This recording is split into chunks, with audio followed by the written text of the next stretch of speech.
Assalamualaikum warahmatullahi wabarakatuh. Waalaikumsalam warahmatullahi wabarakatuh. Apa kabar semuanya anak-anak? Baik, alhamdulillah. Masih semangat? Nanti kalau Bapak bilang semangat pagi, jawab kalian pagi semangat luar biasa, ya. Tangannya diangkat. Semangat pagi. Pagi Luar biasa. Allah. Baik.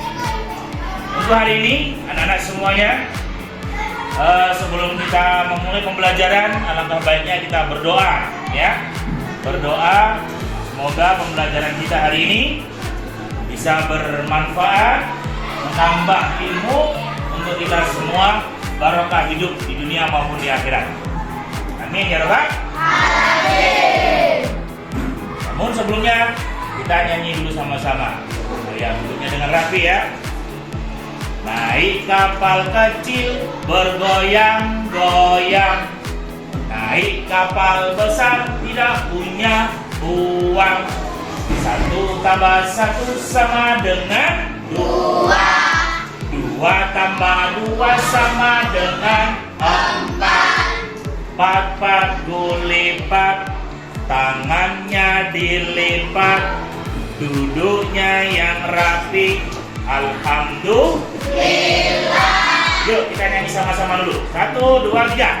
Naik kapal kecil bergoyang-goyang, naik kapal besar tidak punya uang. 1 tambah 1 sama dengan 2. 2 tambah 2 sama dengan 4. 4 gulipat, tangannya dilipat, duduknya yang rapi.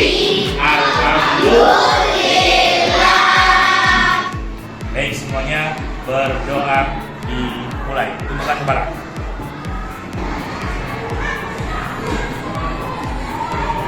Selesai. Baik, tepuk tangan dulu untuk kita semuanya.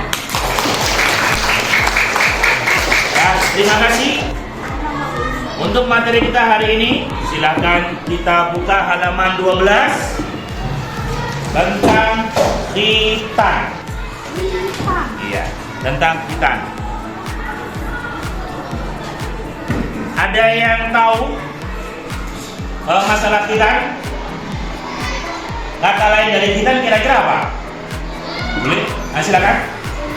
Sunat. Ada lagi yang lain? Nah, Bapak mau apa? Memotong apa?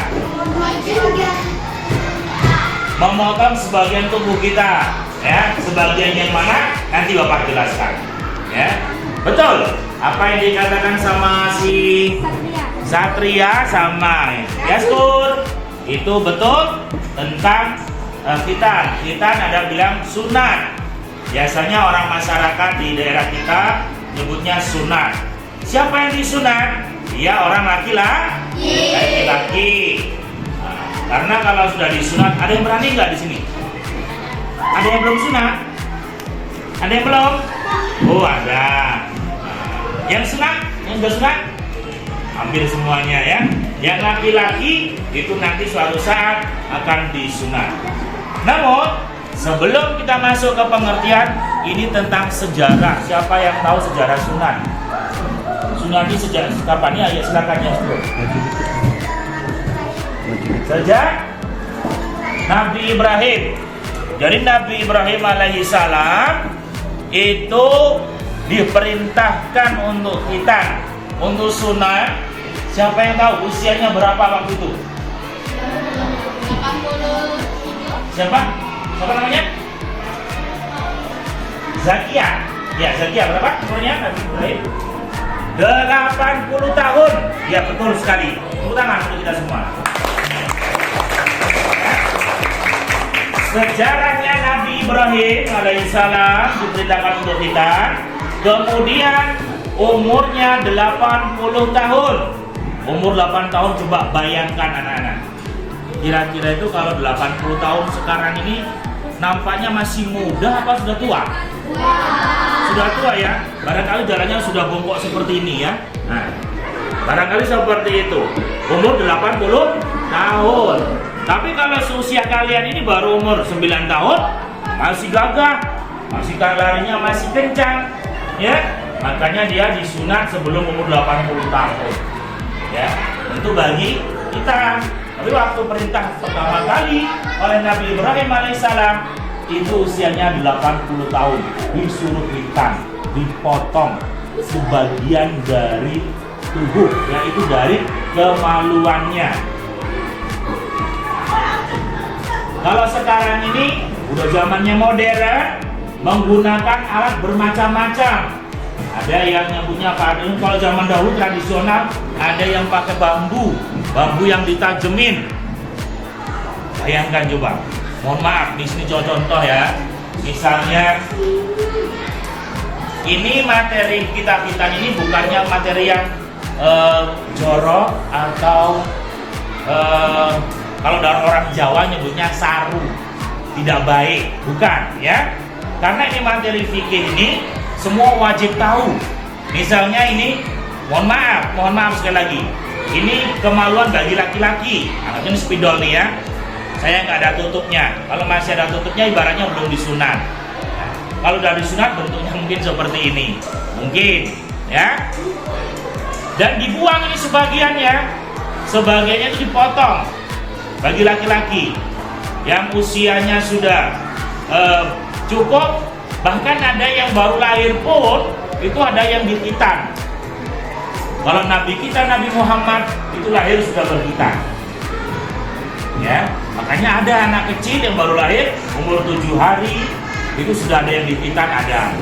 Tapi bagi yang lain ada yang umur 8 tahun baru dikhitan ada.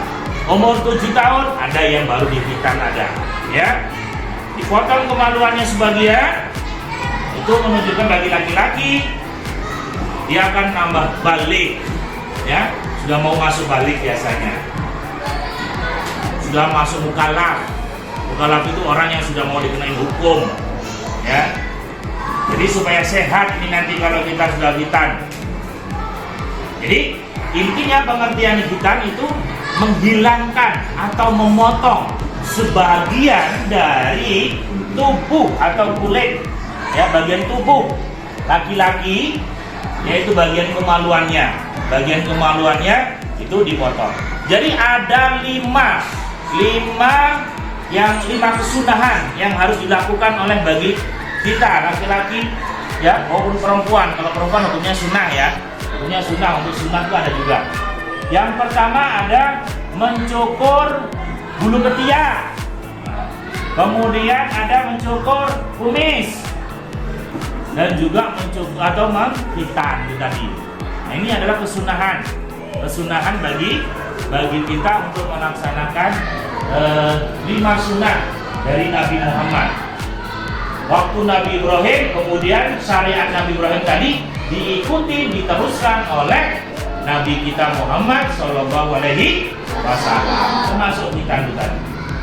Jadi yang laki-lakinya harus berani, jangan takut, ya, harus berani.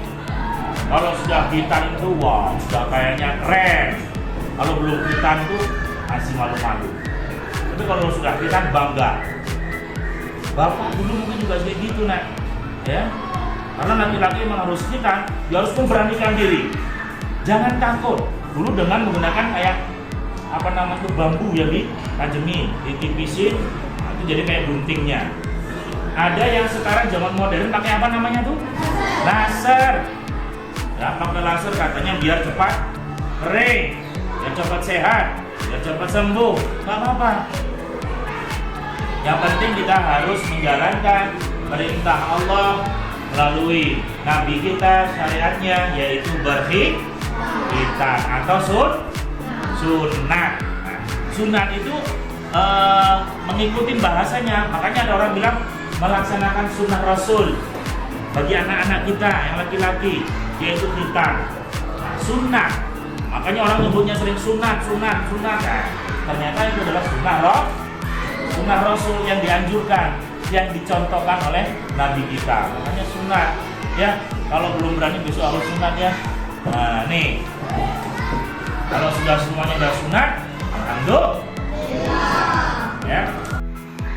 Baik anak-anak sekalian, untuk mengakhiri perjumpaan kita kali ini, tentunya di sini Bapak mau menekankan sama kalian sebagai kesimpulan dari materi kita. Bagi kita anak-anak yang sudah berkhitan, hendaknya kita harus menjaga etika kita, kesopanan kita. Karena apa? Dengan sudahnya berkhitan, itu kita harus jaga harga diri kita, martabat kita, ya. Misalnya kalian sesama teman, itu tidak boleh saling mengejek. Misalnya, kamu belum khitan, jangan, nggak boleh. Harus diberikan semangat supaya kalian berani. Bagi yang belum, bagi yang sudah, nah tentunya bisa buat kebaikan, berikan contoh sama teman-teman yang lain. Karena apa? Dalam kehidupan kita ini kan tidak bisa kita terlepas dari hidup bersama teman di sekolah maupun di rumah. Sehingganya kita harus tetap saling menjaga, ya, menjaga apa? Kesopanan, tingkah laku dan lain sebagainya. Jadi berkat khitan ini kita sudah menjalankan salah satu sunnah Rasul. Mudah-mudahan ini menjadikan ibadah buat kita semua, ya. Jadi sekali lagi bagi anak-anak yang sudah melaksanakan khitan, itu harusnya menjadi contoh. Bagi yang belum, nggak usah takut, nggak usah kecewa, dan yang sudah harus memberikan semangat. Jika tidak boleh saling mengejek, ya, antara satu dengan yang lainnya, ya. Paham tuh? Paham? Baik, sampai di sini dulu pertemuan kita masalah khitan. Nah, untuk anak-anak tentang pengertian dan sejarahnya khitan. Kita tutup, kita membaca doa. Jadi semuanya berdiri dulu. Berdiri semuanya. Ayo berdiri. Ayo kita sama-sama meraih bintang. Semua ikutin ya. Tangan ke atas, meraih bintang. Tangan ke samping, burungnya terbang. Tangan ke depan, bertepuk tangan. Tangan dilipat, kita berdoa. Tepuk jari satu, tepuk jari dua, tepuk jari tiga, tepuk jari empat, tepuk jari lima. Berbunyi semua, mari kita lipat, ayo kita berdoa. Semuanya doa dimulai.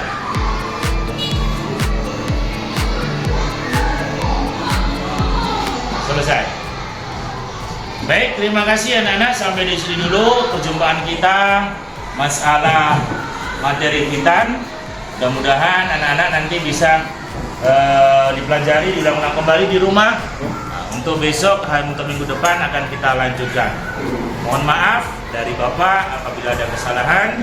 Bapak akhiri. Assalamualaikum warahmatullahi wabarakatuh.